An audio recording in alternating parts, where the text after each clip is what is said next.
بسم اللہ الرحمن الرحیم۔ السلام علیکم ناظرین، آج تین چیزوں کے اوپر بات کریں گے کہ ایک 14 اگست کے حوالے سے عمران خان نے قومی یوتھ کو انتہائی مشکل میں ڈال دیا، اس کے اوپر بات کریں گے۔ دوسرے نمبر پہ جو پنکی پیرنی کی جو ڈائری آئی ہے اس کے اوپر تھوڑی سی بات کریں گے اور بہت اہم بات کریں گے۔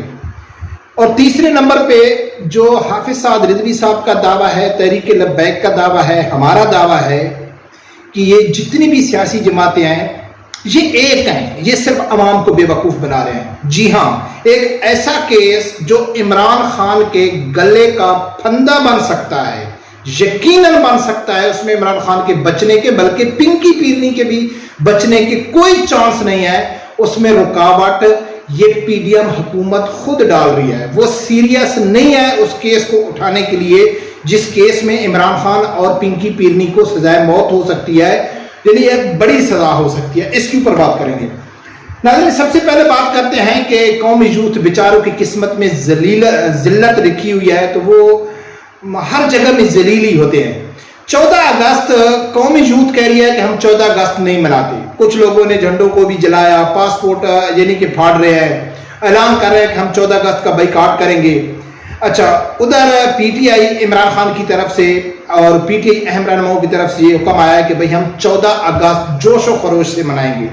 اب قومی یوتھ بہت بری طرح پھنس چکی ہے کہ اگر وہ 14 اگست نہیں مناتے تو غدار ثابت ہوتے ہیں۔ یقیناً 14 اگست نہیں منائیں گے تو غدار ہی ہے نا۔ اگر 14 اگست مناتے ہیں تو کیا آپ لوگوں کو حقیقی آزادی مل گئی؟ آپ 1.5 سال سے جو آزادی لینے کی بات کر رہے تھے، کیا وہ آزادی آپ لوگوں کو مل گئی؟ نہیں ملی، تو آپ کس منہ سے 14 اگست منا رہے ہیں؟ آپ کو تو کوئی حق بھی نہیں ہے 14 اگست منانے کا۔ آپ تو وہ ڈیٹ منائیں گے جس دن آپ کو عمران خان قوم سے حقیقی آزادی دلوائے گا۔ لیکن کیا ہے، جب ذلت مقدری بن جائے تو پھر آدمی کیا کہہ سکتا ہے۔ اب ناظرین، دوسرے نمبر پر بات کرتے ہیں ڈیری کی۔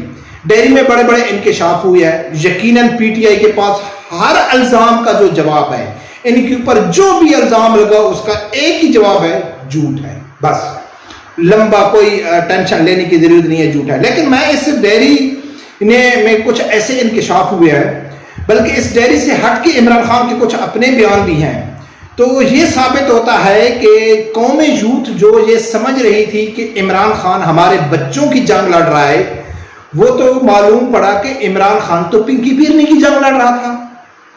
اور جس طرح عمران خان کے اوپر قومی یوتھ نے اندھا اعتبار کیا ہوا تھا اور ان کو کھڈے میں جا کے پھینک دیا، عمران خان نے قومی یوتھ کو کہیں کا نہیں چھوڑا، تو اسی طرح عمران خان کا پنکی پیرنی کے اوپر بھی اندھا اعتماد تھا اور پنکی پیرنی بھی اس کو جا کے جیل میں پہنچا دیا۔ اب میں ڈیری کو چھوڑ، میں آپ کو بتاتا ہوں جو باتیں عمران خان نے کی ہیں۔ قومی یوتھ کیا کہتی ہے؟ قومی یوتھ کہتی ہے کہ عمران خان ہمارا مرشد ہے۔ اور مرشد کون ہوتا ہے؟ آج کل کے دور میں مرشد کون ہے؟ مرشد وہ ہوتا ہے کہ جو اپنے مرید کو ہر جائز ناجائز جو بھی کام بولے گا، مرید کہے گا جی حضور، اور مرید اپنے اس مرشد کی ہر بات مانے گا، چاہے وہ جائز ہے چاہے وہ ناجائز ہے، کچھ بھی ہے وہ مانے گا۔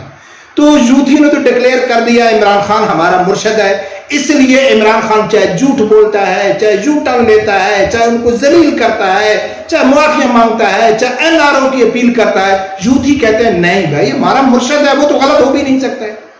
تو عمران خان نے زمان پارک میں کیا کہا تھا کہ بھائی میں آپ کا مرشد ہوں یا نہ ہوں، میری مرشد پنکی پیرنی ہے۔